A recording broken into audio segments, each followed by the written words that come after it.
Hello defence listeners, स्वागत है आप सबका एक और नए डिफेंस अपडेट वीडियो में, जिसमें हम बात करने वाले हैं रफाल के भारत में मैन्युफैक्चरिंग को लेकर, जिसको लेकर डसॉल्ट एविएशन का ये प्लान है कि जो न्यू रफाल इस वक्त बनाए जा रहे हैं, जिसे हम रफाल F4 के नाम से जानते हैं, तो डसॉल्ट की नज़र इस F4 स्टैंडर्ड के रफाल के ग्लोबल मैन्युफैक्चरिंग असेंबली लाइन को भारत में सेटअप करने को लेकर देखा जा रहा है।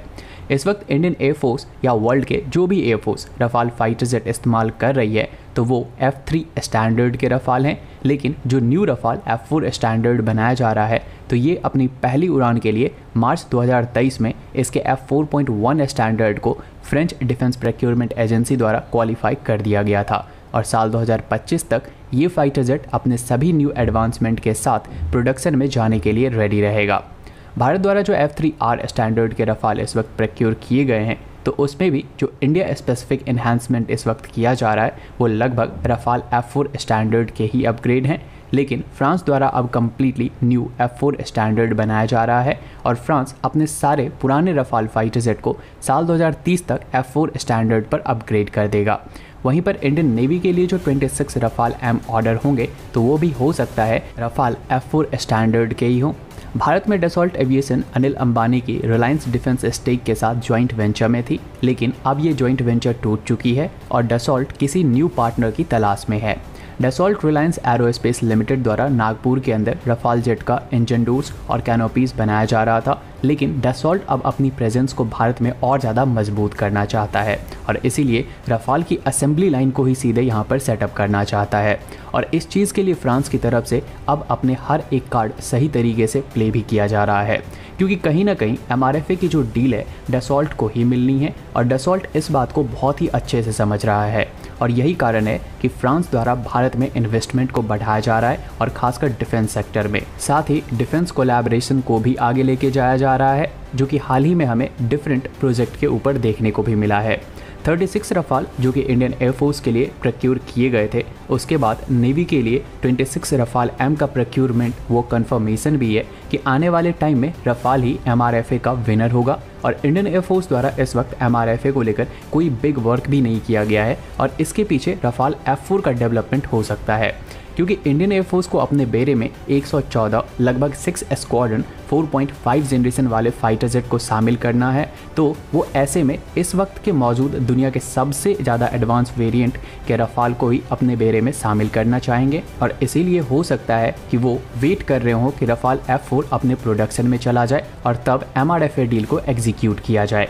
लेकिन यहाँ पर आपका सवाल हो सकता है कि रफाल F4 में आखिर ऐसे क्या बदलाव किए गए हैं जो कि रफाल F3 में नहीं है और इंडियन एयरफोर्स रफाल F4 को प्रोक्योर करना चाहती है। तो डसॉल्ट एविएशन के साइट पर रफाल F4 में की जाने वाली न्यू चेंजेस के बारे में पूरी डिटेल में बताया गया है। अगर आप चाहें तो वहाँ भी जाकर पढ़ सकते हैं, लिंक मैं आपको डिस्क्रिप्शन में दे दूंगा। तो रफाल F4 में जो की जाने वाली सबसे पहले चेंज है वो इसके ऑप्ट्रॉनिक्स को लेकर है, जहाँ पर इसमें न्यू IRST सिस्टम लगाया जा रहा है। ये पुराने वाले IRST सिस्टम से काफ़ी ज़्यादा एडवांस है, साथ ही ये day and night passive target detection करने में सक्षम है। सिंपल सा मतलब ये है कि ये 5th जनरेशन के फाइटर जेट को डे एंड नाइट में और भी ज़्यादा बेहतर तरीके से पकड़ने में सक्षम है और अगर इसे भारत के कॉन्टेक्स्ट में देखें तो ये तो सबसे मेजर डेवलपमेंट है, क्योंकि हमारा पड़ोसी चाइना बहुत ही तेज़ी से अपने 5th जनरेशन फाइटर जेट को प्रोड्यूस कर रहा है और 5th जनरेशन फाइटर जेट के मामले में हम चाइना से लगभग एक डेकेड पीछे हैं। ऐसे में 114 Rafale with new IRST system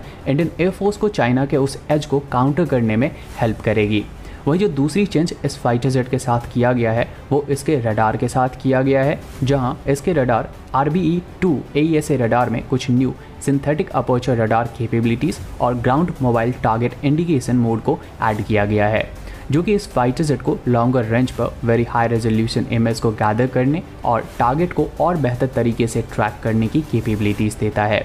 इसके अलावा इसमें Thales scorpion helmet mounted display के साथ न्यू कोलैबोरेटिव मोड भी ऐड किया गया है, जो कि रफाल के डिटेक्शन, ट्रैकिंग और फायरिंग कैपेबिलिटीज़ को काफ़ी ज़्यादा इंक्रीज़ कर देती है। तो ये सारे चेंजेस इसके रडार सेंसर्स और ऑप्ट्रॉनिक्स को लेकर किए गए हैं। वहीं अगर वेपन की बात करें तो इसमें हैमर मिसाइल के 1000 kg वाले वेरिएंट को ऐड किया गया है और एक रफाल ऐसे 3 मिसाइल को कैरी कर सकता है, जैसे ये ग्राउंड टारगेट, खासकर हैमर मिसाइल की जो कैपेबिलिटीज़ है इसे काफ़ी ज़्यादा सुपर अटैकिंग बना देती है। ग्राउंड वेपन के अलावा एयर टू एयर वेपन में माइका एनजी को ऐड किया जाना है, यानी कि नेक्स्ट जनरेशन मिसाइल, जिसमें न्यू इंफ्रारेड सीकर का यूज़ किया गया है और ये ग्रेटर सेंसिटिविटी के लिए मैट्रिक्स सेंसर का यूज़ करती है, जिससे ये टारगेट को स्मार्ट डिटेक्शन स्ट्रेटजीज के साथ इंगेज करती है। और लास्ट चेंज इस फाइटर जेट के इलेक्ट्रॉनिक वॉरफेयर स्वीट को लेकर किया गया है, जहां पर इसमें new digital jammer spectra self defence को ऐड किया गया है। और इतने सारे चेंजेस के बाद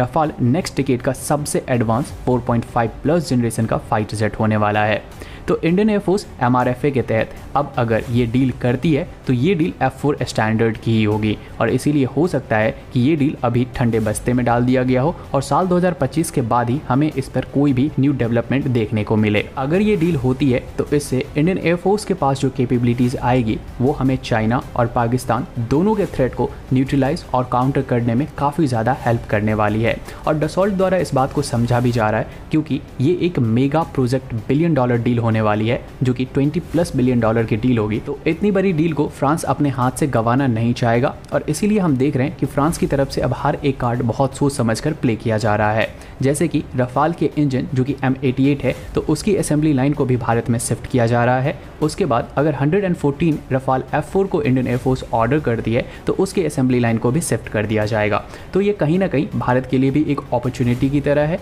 और फ्रांस के लिए तो ये एक डील की तरह है ही है, इसमें उन्हें काफ़ी ज़्यादा फ़ायदा होने वाला है। तो इस सब के ऊपर आप सबकी क्या राय है वो हमें कमेंट सेक्शन में ज़रूर बताएं। बाकी आज के इस वीडियो के लिए इतना ही। उम्मीद है आपको ये वीडियो इन्फॉर्मेटिव लगी होगी। अगर लगी हो तो वीडियो को लाइक करें, शेयर करें और चैनल पर नए हैं तो चैनल को सब्सक्राइब कर लें।